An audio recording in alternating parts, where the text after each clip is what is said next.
this doesn't look like a real gun. You need to BB-LARP just like me. I'm gonna talk about growing airsoft, but I really want to control it, and I just want it to grow the way I want it to grow. That's usually what goes in the comments from a bunch of wannabe milsim kids that can't even pass the initial PT test to go to basic training. So go ahead and shut your mouth. If you're in the hating side of this gun and you're like, this needs to be stopped, here's what I want you to do. Stand up, look straight down. If you don't have a direct line of sight with your toes or your penis if it applies, I want you to shut the fuck up. No one cares about your opinion. This is one of the most enjoyable guns I've ever played with. Right now we're in a time machine looking at the future of tournament airsoft guns. There's really two main types of consistent guns that are being used in tournaments. One is obviously like HBA, high kappas, primary adapters, blah, blah, blah, blah, blah. The other are shorter CQB style rifles. I think the future of airsoft tournament rifles, these guys. This actually belongs to Adam or Goat from Tacos. If you see a lot of Monk Custom specific content, either with me personally or with my field, you're gonna see this gun a lot because it's at my field. This is really just a normal HPA gun that eliminates the hassle of a hose, so switching from left and right shoulders is a lot more convenient, and you can aim down your sights a lot more because this isn't a conventional rifle. Well, if you're at a tournament, you don't care about conventional rifles. If I am shooting a conventional rifle, typically what I want is my cheek on the stock, usually, granted this is also a stubby stock, so bear with me. Cheek on the stock, usually nose the charging handle. This is how you would shoot an actual rifle. Here, here, right? Normal rifle shooting.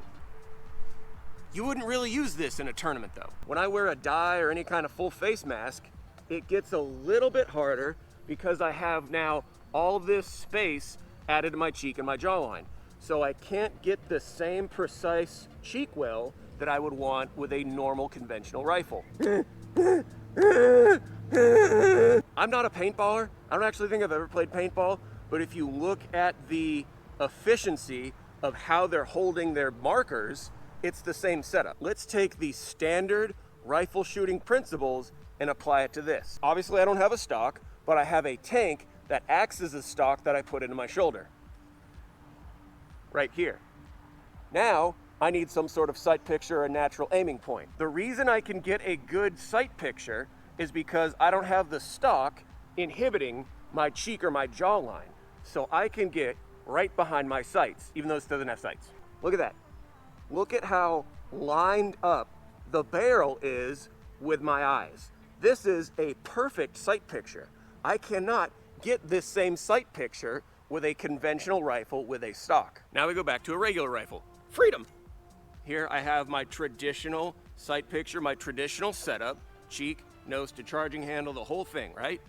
But what am I wearing? If I'm just wearing eye protection, this is fine because I'm still adhering to the fundamentals of basic rifle shooting. I don't have anything to inhibit myself. It's kind of the same way with mesh, if you wear like a mesh lower, because if I'm wearing a mesh lower and I try and shoot rifle, like try and shoot an airsoft rifle, that is the same way I'd shoot a normal rifle, I'm gonna push that safety equipment to the side. But I don't know anyone that's wearing just eye protection in any kind of airsoft turn. It's a terrible idea. Well, correction. I know one guy, he's a savage, his name's Brandon. You're not as cool as him. The main thing you're gonna get out of this gun, one, it's gonna take all the HPA stuff off your back and just put it right here into the gun. The second thing is, since you don't have the hose set up, you can switch back and forth to your left and right shoulder without having to worry about the position of your hose. I've seen dudes in tournaments trying to switch back and forth to their left and right shoulder. They can't because their hose isn't right or they haven't set their gear up right to do that. So you'll see a lot of players that will only play the left or the right side because they don't want to mess with their hose. The engine you're usually going to want to drop in here is going to be a Polar Star, either the Fusion or like the F2. They run the best with this Monk Custom ESG setup. You can use a jack. You're not going to get the same consistency with the higher rates of fire. So you can throw a jack in here. It's not the best. These have the version 2 grip. So the version 1, the first generation that Monk Customs came out with, the plastic wasn't as durable, and they were also not anticipating that American players kind of go that hard in the paint. I mean, if you want to look at the differences between like the European and the American players, that would kind of help answer some of those questions. Monk Customs now has these Gen 2 or version 2 grips. The polymer is better, so it's a lot more durable. We didn't want to change anything about the ESG from the outside.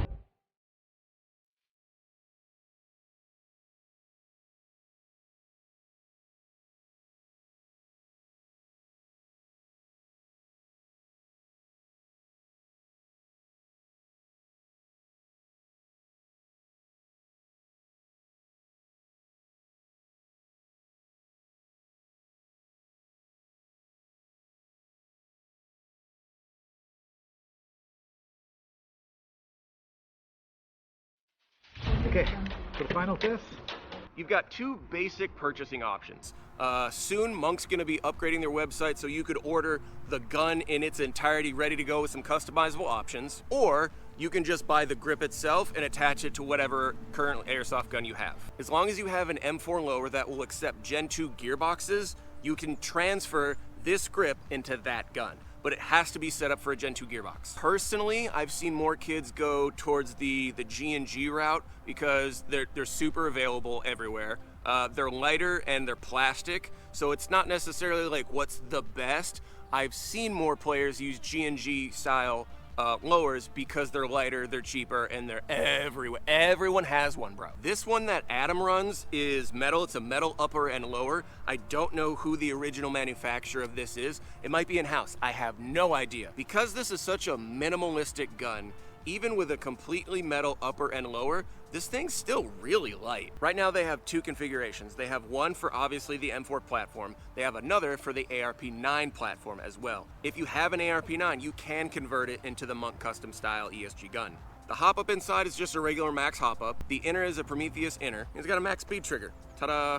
Here's some fun behind-the-scenes stuff. The reason a full, complete gun is like $1,200 to $1,600 is because they have to order everything from the US, have it shipped to Europe, and then have it shipped back.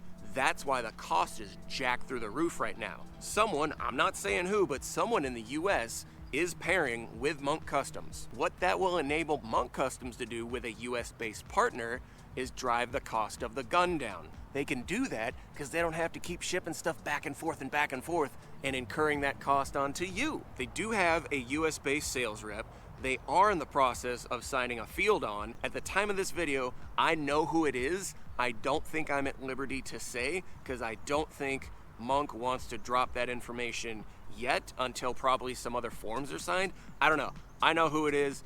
I'm not gonna say though. But the important part is these are gonna get a little bit cheaper probably in the next couple months. These really belong indoors or at a highly controlled outdoor field because of, especially with how some of these cuts are made and how they do the aesthetics of the gun, you really want to avoid getting like dirt and elements into these guns as much as possible.